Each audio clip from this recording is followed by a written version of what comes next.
Misfits 22 just ended, and this was a massive event with a massive KO, massive names, and a random submission in a boxing event. There are some key takeaways from this event that make me super pumped for the future, but also a little nervous. Let's talk about it. We're going to start off with the good stuff. The Misfits Pro Division is in great hands. Jahan Ingram, Amir Cashman Anderson, these dudes, these young prospects are nasty. The amount of ring IQ that they displayed, the shot selection, the combinations, the body work. Jahan Ingram landed a liver shot KO. Nasty.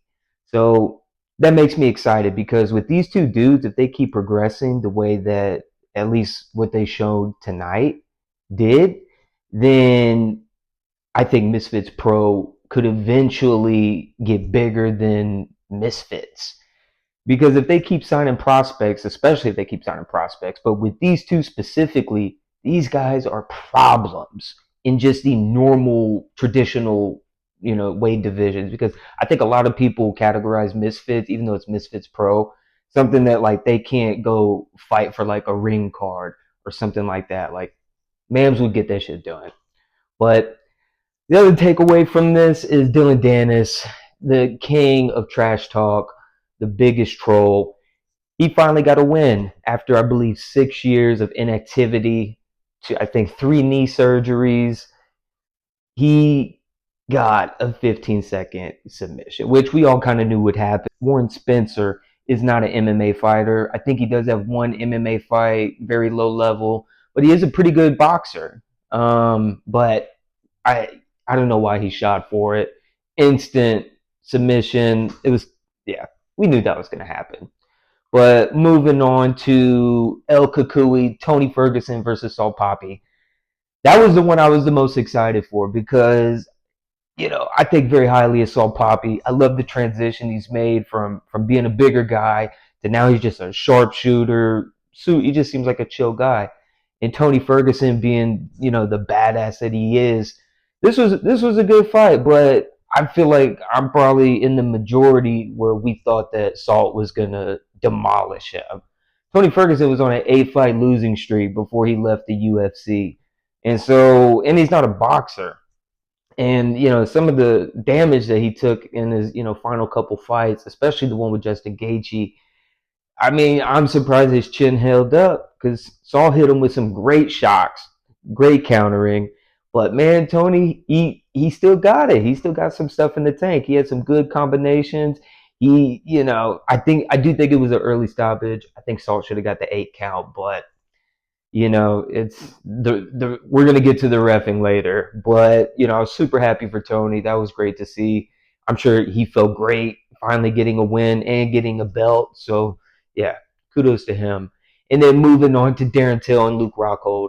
This was amazing. I honestly wasn't sure where this was going to go. I was kind of leaning towards Darren Till, but I mean, Luke Rockhold's pedigree is, it's as good as it can get. And so yeah, that didn't pan out. Darren Till, there is concrete, there is cement in that left hand of his. It was finding a home all night. Luke Rockhold, he stunned Darren in the first round, but after that, Darren took over, dropped him 3 times, and then right here folded him like an envelope. Nasty work. Darren Tillman, he might be the literally like the best fighter on Misfits. I think they list Tommy Fury at the top because he's beaten both Jake and KSI. So I guess with the criteria we're working with that list, I guess he can stay at the top. But the fact that he's not willing to fight Darren Till is kind of, I mean, we all know how Tommy is. But yeah, that's a crime in itself that that's not happening. But Darren Till, the way he's transitioned into the Misfits scene, boxing itself. I mean, he's pretty nasty. Now, my only critique for Darren is he's got to kind of learn some more combos. Although Luke wasn't defending it and really didn't have an answer for it, so there's no reason for Darren Till to do anything else. He did show a little bit more in the Darren Stewart fight, but I think if he just got a couple more tools, then he could like actually dominate. Like I think he could go into the traditional scene as well and compete. I mean, maybe with the top 15 guy, maybe, because we'll get into, the not so good stuff. The Ty Mitchell Sean Hemphill fight. This was, I don't even know. Good fight overall. Ty Mitchell looked great in the first, 4 or 5 rounds. However, man, that fight really pissed me off, and I'll tell y'all why. As it got on, Ty started getting tired. And if you didn't see this, there was blatant holding on the ropes. Like blatant. And this isn't like the normal stuff where it's like, they're just stalling, get away with it from they might get like an extra 2-3 seconds before the ref literally pulls them away. Ty, I mean, call it a veteran move or whatever, but it's like, bruh, you want to, like, we're trying to bring credibility to this scene, and especially for him with his history. You want people to like you. You start doing that bullshit, holding on to the ropes, getting late shots at the break. I think two of them were probably good. It was borderline, but there was one after the break where it's just like, bro, quit being a dirty fighter. And then in the 10th round, literally holding on, he was getting an extra 5-7 seconds, holding on to the ropes, not even fighting, just moving around. He would throw one out there. They would, kind of go back and forth. Sean should have won that fight, 1,000%. And the way that just the how he was embraced afterwards, like he didn't just get away with multiple violations and him intentionally falling out of the ring because he is so tired. That should have been a standing 8 count in itself. You don't get to do that, but because it's in the UK, the UK judging, the judging in general, we all know is kind of terrible. UFC, whether it's here in America, Saudi, wherever, judging, you just never know. But they should they should have gave that to Sean, and I do think because it was in the backyard of Ty there in England, yeah, that was super unfortunate. And man, I would have liked to see some more professionalism from him. Being 4-2, I believe, and really just giving up, stalling out. Yeah, that fight really pissed me off. And then the reffing overall, especially with the Joey Essex fight, people are saying that's the fight of the night. I couldn't disagree more. Like, I get it, the Rock'em Sock'em is super fun, and like most of the time I really enjoy it. But the way that they were glazing this dude is just like, bruh, Numero is doing better. He's getting more punches off. Like, and there in the beginning, he was getting cracked. And honestly, I'm shocked he didn't fall down earlier. I'm shocked Joey didn't fall down earlier. I'm surprised they made it through the entire fight. But the fact that they gave that to Joey when Joey was literally holding him down, bop, bop, bop. You can't do that in boxing. You can't do that.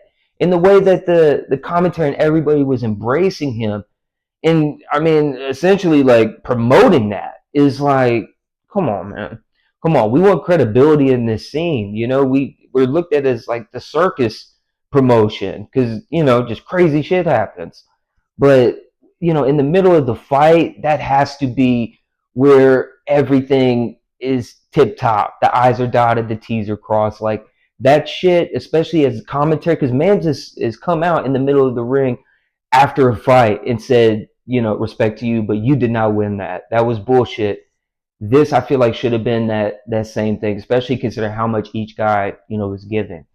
I would have been fine if it would have been a draw, but yeah, not cool, man. Especially here in the U.S. I don't even know who the fuck Joey Essex is. I don't watch Love Island, but credit to him, massive, and yeah, big name on the card, I guess.